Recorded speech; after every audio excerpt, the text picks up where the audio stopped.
I'm not gonna lie, that intro is absolutely amazing. I mean, just the audio, forget the crappy graphics I put on the top of it, the audio was awesome. But today I'm going to be sharing with you the hardware specifications, comparing it to the PS3 and breaking it all down for you. So hope you enjoy. If you do enjoy, remember to leave a like, it's much appreciated, and also subscribe if you haven't already.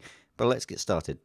Now, I must say before I get started in this video, this is going to be a bit of a nerd out. It's going to be a bit of a geek out. I'm going to be breaking down hardware, talking about CPUs, GPUs, hertz, teraflops, all that shit.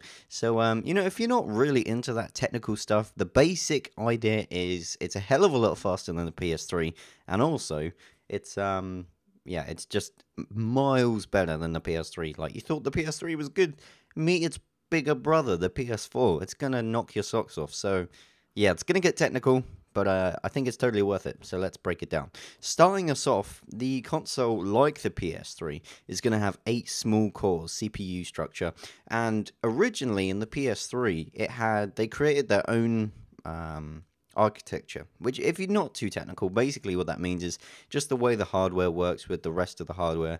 It's processing.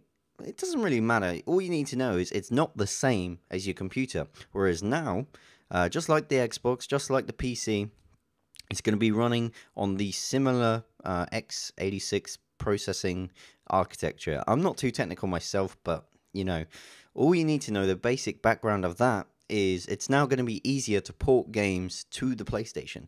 Before, the PS3 was renowned to be a bit of a pain in the backside. That's why when you played games like Call of Duty, it was a little bit laggy. It just didn't feel right compared to the Xbox and PC. But now it has the same architecture, and it means it's going to run a lot more smoother and be a lot easier for developers to develop on. So that's the CPU out the way. That's a pretty technical bit right there. If you made it this far, you're doing well. Next up, I didn't mean that to sound condescending at all. The next bit is dedicated GPU. Now, the PS3 had a dedicated GPU, but it was very, very small and almost not worth having in the console. It didn't do very much. This dedicated GPU graphics card, I guess you'd say, is a third faster than the original. I did have the speeds, but I don't have it here on my notes. But all you need to know is about a third faster. But it's not integral to the performance of the PS4 over the PS3. So we're coming up to that bit now. RAM in the computer. You've got RAM in yours. If you've got a laptop, if you've got a mobile phone, they all have RAM at some point or another. The PS3 had, I think it was 256 megabytes worth of RAM, which is pretty shit. Like, your laptop, if it's relatively new, will probably have anything between 2 and 4. It's pretty standard at the moment. This PS4 is going to have 8 gigs of RAM, which is 32 times faster than the PS3, which is astounding. If you think of how amazing the PS3 looks and some of the games it plays, now it's going to have the capability to do more things at once. It's going to be able to do more processing, more lighting, going to have more objects on the screen. It's going to be able to pull data from... It's going to be able to do more things at once. And also, you wonder why you don't have like a public chat thing like the Xbox does.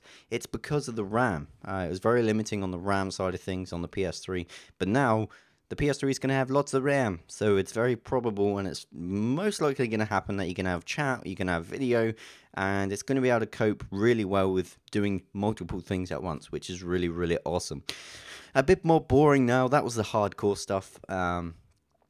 It's going to have a Blu-ray drive as well as a DVD reader as well. It's the same laser, but hey-ho, that's all you need to know. It can read DVDs and Blu-rays. It's going to have USB 3 ports. It's going to have an Ethernet port. That's your internet connection on a wireless basis. It's also going to have a wireless adapter inside. Now, I'm not 100% too sure on this, but from what I could read on specification sheets online, it's going to have a wireless adapter, which, the Xbox and the PS3 now have one, so it's not too much of a big deal.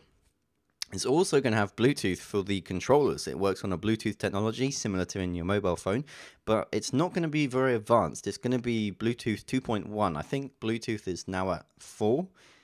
Not too 100% on that, but as far as I'm concerned, 2.1 I think is the same that was in the PS3, so the technology hasn't really changed from there. It's going to have HDMI out, which is the simple HDMI cord you use to connect it to a screen and whatnot. It's going to have analog AV out. It's going to have digital output, which is optical. And yeah, that's the PS4 specs. It's ridiculously better than the PS3, miles better.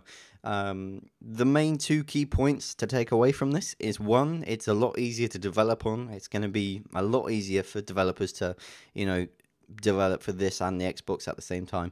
And it also is going to have a crap load more RAM, which is going to be allowing you to do multiple things. It's not going to affect gaming too much. The most thing it's going to affect is the way the system works.